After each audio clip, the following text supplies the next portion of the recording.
Fakta Soeharto Praskonglomerat Taipan bantah telak pernyataan Tengku Zulkarnain. Rupanya Cendana beserta ante-antenya benar-benar akan membangkitkan era kekuasaan Orde Baru ke Indonesia.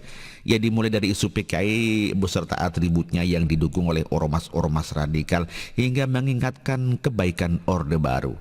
Antek Cendana seperti Tengku Zulkarnain tidak henti-hentinya menjilat majikannya, apalagi hari ini bertepatan dengan ulang tahun Soeharto. Dengan menutup fakta sejarah, ia mencoba mempoles wajah seram pujaannya. Pernyataan Tengku Zulkarnain bahwa Soeharto satu-satunya presiden yang putus hubungan diplomatik dengan Cina dibantah telak oleh fakta sejarah. Sebelumnya diberitakan Tribun News, Ustadz Tengku Zulkarnain menulis sejumlah kehebatan Soeharto dan tindakan fenomenalnya saat menjadi presiden. Berikut cuitannya. Pak Harto 8 Juni 1921, beliau tokoh NKRI, anti PKI, komunis, pengkhianat bangsa, diangkat jadi pejabat presiden oleh MPRS di bawah pimpinan Jenderal A.H. Nasution, memutuskan hubungan diplomatik dengan Cina tahun 67, menutup semua aib presiden sebelumnya. Mikul dur mendem jero. Al-Fatihah. Ya, meski anehnya dinyatakan telah memutus hubungan dengan Cina, Soeharto dikabarkan memeras konglomerat keturunan Cina untuk mendanai politiknya. Dilansir dari Merdeka.com, hubungan simbiosis mutualisme antara Soeharto dan Lim Siliong memang sudah berlangsung lama. Soeharto sudah dikenal melindungi usaha Lim agar berlangsung tanpa hambatan. Selain itu, bisnis Lim juga semakin jaya karena dilindungi dan memonopoli di setiap sektornya. Lalu apa keuntungannya yang ditawarkan Lim sebagai imbalan atas perlindungan yang diberikan Soeharto? Dalam buku bertajuk Lim Siliong, Salim Group, The Business Pillar of Soeharto Indonesia, Lim akhirnya membeberkan apa saja yang ia berikan ke Soeharto sebagai balas budi. Dalam buku itu Lim menyebutkan bahwa ia memberikan sebagian saham perusahaannya kepada keluarga Soeharto.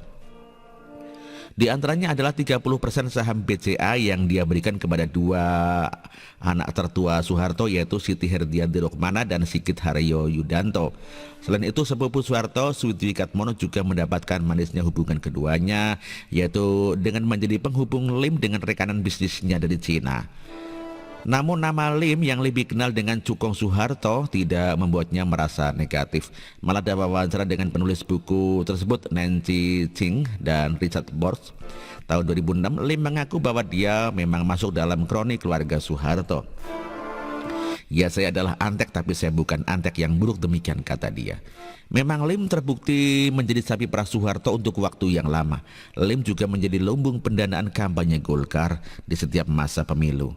Sofyan Wananti dalam buku tersebut menjelaskan bahwa sebelum pemilu dimulai, Soeharto akan memanggil Taipan Cina dan meminta dana dari mereka. Kita harus memenangkan Golkar, untuk itu saya akan meminta Lim Siliong untuk menarik dana dari kalian, kata Sofyan menirukan Soeharto. Untuk jumlah dananya, Sofyan akan ditentukan oleh Lim sebab Lim tahu jumlah harta masing-masing Taipan tersebut dan mereka pengusaha Cina tidak berani menolak untuk memberikan dana itu, demikian kata Sofyan. Fakta sejarah ini jelas membantah telak pernyataan rasis Tengku Zulkarnain. Faktanya Soeharto yang dianggap menolak ideologi komunis Cina tetapi masih ngemis harta bahkan memeras pengusaha Taipan di Indonesia. Ini sama saja dengan bohong. Justru karena kemesraan buta Soeharto dan Amerika waktu itu, ladang emas kita di Papua diambil secara legal. Untungnya Tuhan mengirim Jokowi untuk membalik keadaan.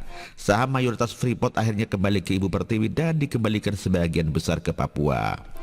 Justru Cina yang ditolak Soeharto kini menjadi pahlawan di sisa negara. Kerja sama dengan Cina untuk mengolah nikel menjadi ferronikel atau baterai litium yang nilainya puluhan ribu dolar lebih banyak membawa kemajuan bagi kita.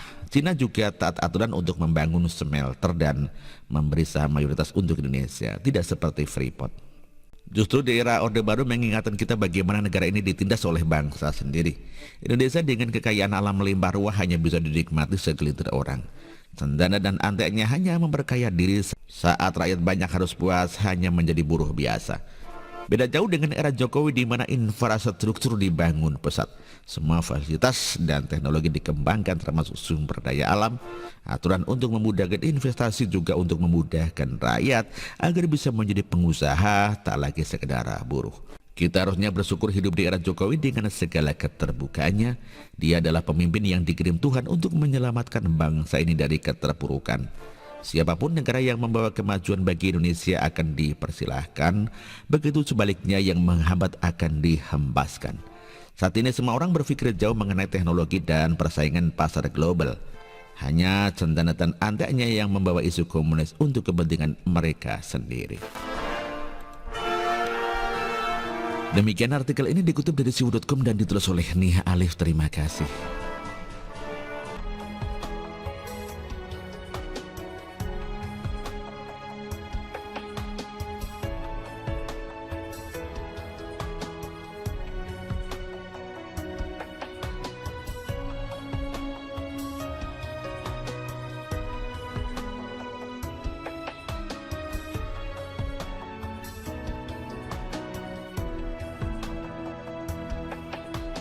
Bersih, jujur dan merakyat,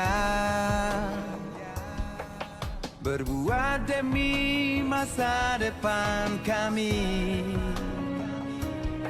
Sosok pemimpin tegas pemberani.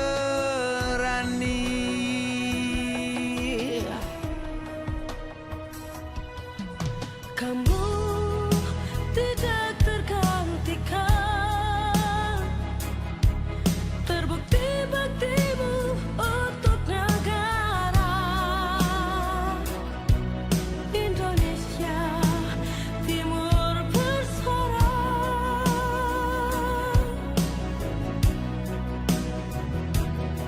Siang dan malam kau bekerja demi anak bangsa. Jangan menyerah, rakyat mendukungmu. Bekerja nyata dan membangun tanpa kenal lelah. Tetap Jokowi 2 periode.